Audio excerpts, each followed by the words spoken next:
はいどうも、海外テックのこれまじミントです。りなです。実際に手元で動かして確かめる番組です。今日の主役はこのファイル、クエン 3.8、27B という 27B クラスのモデルに同じ中身のはずの量子化ファイルが 17.56GB から 6.19GB まで6つのサイズで並んでいます。一番小さいの元の3分の1ちょっと。それ本当に同じ子なんですか？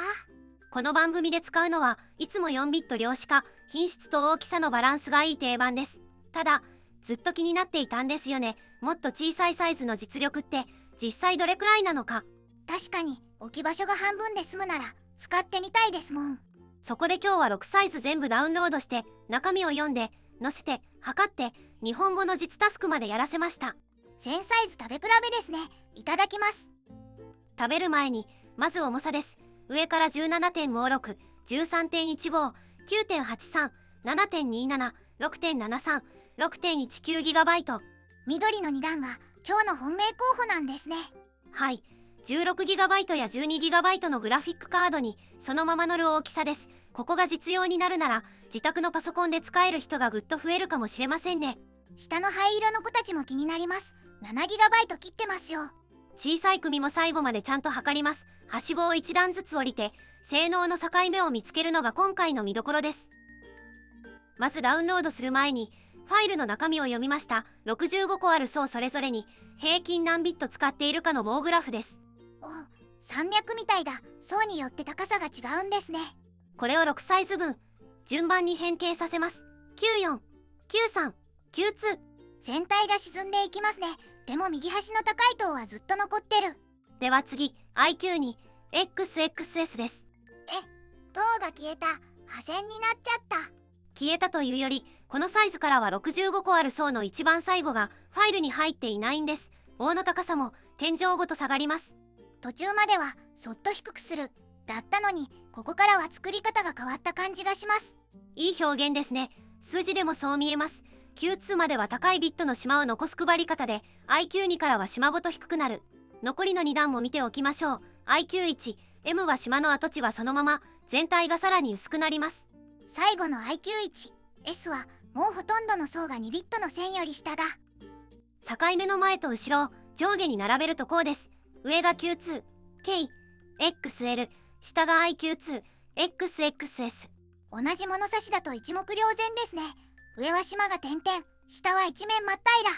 ファイルサイズの差は 2、5GB ほどですが、中の景色はこれだけ違います。品質もこの境目で変わるのか、後で実測と付き合わせましょう。もう一つ、ビットの配り方で感心したところがあります。モデルの入り口と出口です。入り口と出口というと、入り口は私たちが打った文章をモデルの中の数の列に変える部品。出口は計算の結果から次の言葉の候補を選ぶ部品です。入ってくる情報と出ていく言葉に直結する場所ですね。受付と発表係だけ最後まで厚手の制服なんだ。その通り、この2箇所は一番小さい IQ1、S でも高めのビットを維持していました。UD、アンスロース、ダイナミックの名前通り場所ごとに配りを変えているわけです。ここから実測です。条件はこの1枚 RTX3090 で6サイズを同じ夜に続けて測りました。乗るかどうかは実測プラス 1GB の余裕を見て判断ですね。はい、では乗るかどうかからいきましょう。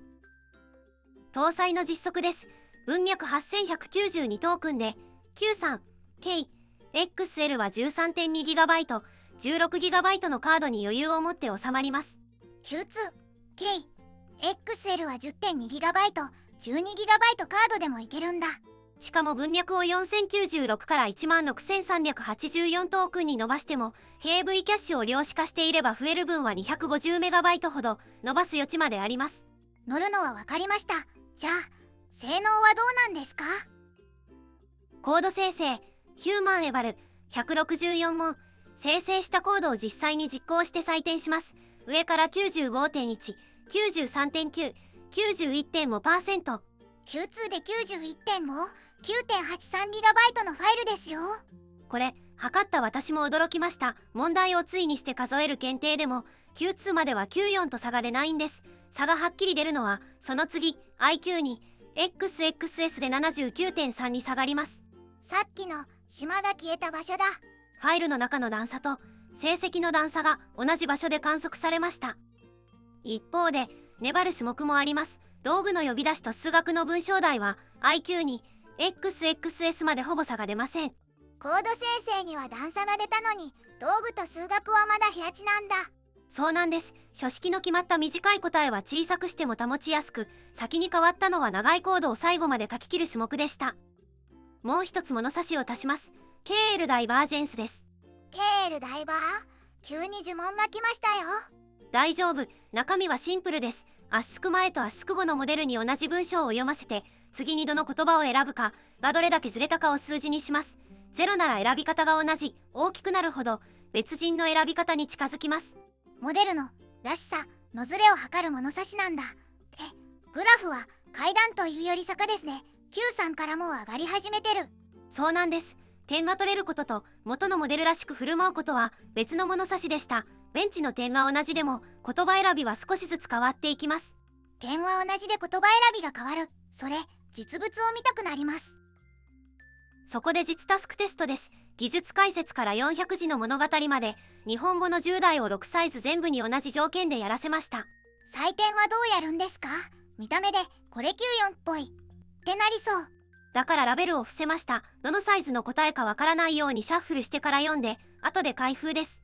機器モデルソムリエだ。では銘柄を開封。成績はこちらです。レノ産業ほとんど緑。Q2 が落としたの物語の一歩だけ。はい。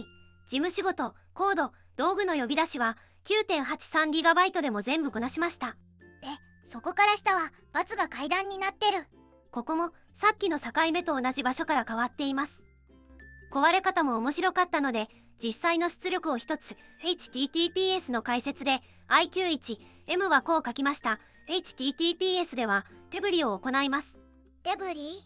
あ、ハンドシェイクだ。握手を手振りって訳しちゃった。文章の骨組みは正しいまま言葉の選びだけが先に崩れる。さっきの KLD の坂と崩れ方の順番が重なります。バイバイしながら暗号通信を始める姿、ちょっと可愛いですけどね。可愛いで済むのはここまで。一番小さい組の壊れ方は予想と違って間違う前に答え自体が出てこなくなるんです。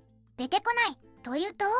このモデルは答える前に考え事をするタイプなんですが、8192トークン分考えさせても考え事から戻ってこない、あるいは考え終わったのに本文を書かずに終了します。考え落ち8192トークン全部一人会議。その空振りが Q4 と Q3 は0、Q2 で1台、IQ2 で2台、IQ1、M で4台、IQ1、S は7台、きれいな階段状になりました。小さくすると5等より先に答案用紙が白くなっていくんですね。まとめです。16GB のカードなら今回測った中では Q3、K、XL、3種目とも Q4 との優位差はなく、伏せて読んだ10台も満点。文脈 16,384 トークンでも 13.7GB でした。12GB なら Q2、K、XL、日本語10台は物語1問だけ落として9勝。IQ1K は今回の構成では答えが出てこない壊れ方が目立ちました。IQ1、M は要約のように入力に答えが揃うタスクでは粘りましたが、常用の本命は上の2つです。6.2GB まで縮めても文章の骨組みが残ってたこと自体結構すごいことだと思いますけどね。それは本当にそう。1ビット台でここまで動く、その配り方まで中身から見えたのが今回の収穫です。条件を一つだけ、今回の実測はこの1台とこのリビジョンのもの、日本語10台は格納力1台ずつの実感値です。目安にするときは余裕を見てください。皆さんのグラフィックカードならどのサイズを選びますか？コメントで教えてください。次回も気になるモデルを丸ごと載せて動かして数字にします。見に来てくれたら嬉しいです。チャンネル登録と高評価よろしくお願いします。